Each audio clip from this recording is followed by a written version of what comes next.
हरि ओम नमो भगवते वासुदेवाय। श्री ओम नमो भगवते वासुदेवाय।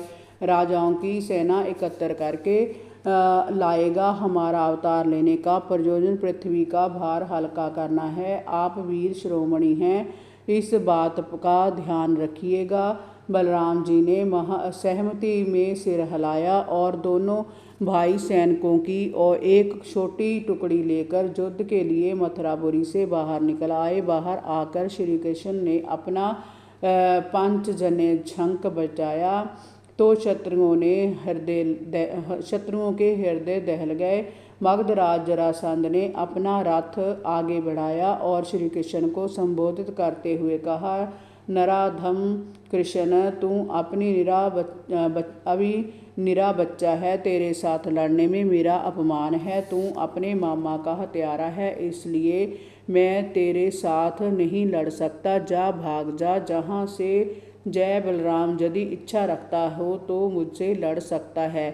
श्री कृष्ण ने कहा, मगधराज जो शूरवीर होते हैं वह इस प्रकार से ढींग नहीं हाँका करते, वह अपना पौरुष दिखलाते हैं। मुझे तो तुम्हारी मृत्यु तुम्हारे सिर पर नाचती हुई दिखाई पड़ रही है। तुम्हारी बकबक पर मेरा कोई ध्यान नहीं है।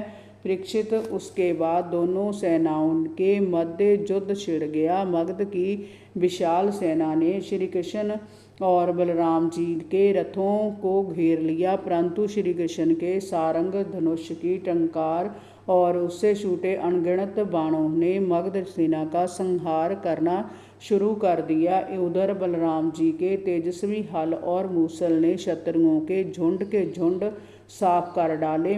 सांझ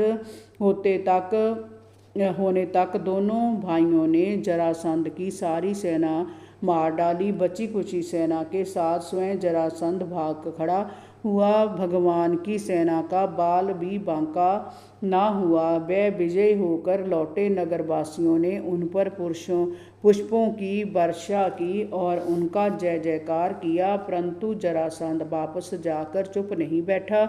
उसने फिर सेना एकत्र की और मथुरा पर आक्रमण किया। इस तरह उसने 17 बार मथुरा पर 23 अक्षौणी सेना हर बार एकत्र करके आक्रमण किया और हर बार वह अपनी सेना को गंवा कर वापस लौटा। श्री कृष्ण बार बार उसकी अपेक्षा करके छोड़ देते थे। इस युद्ध में मथुरा राज्य को इतना धन धान्य आभूषण और अस्त्र शस्त्र प्राप्त हुए कि उसका राजकोष ठस भर गया। हाथी घोड़े रथ अलग से प्राप्त हुए।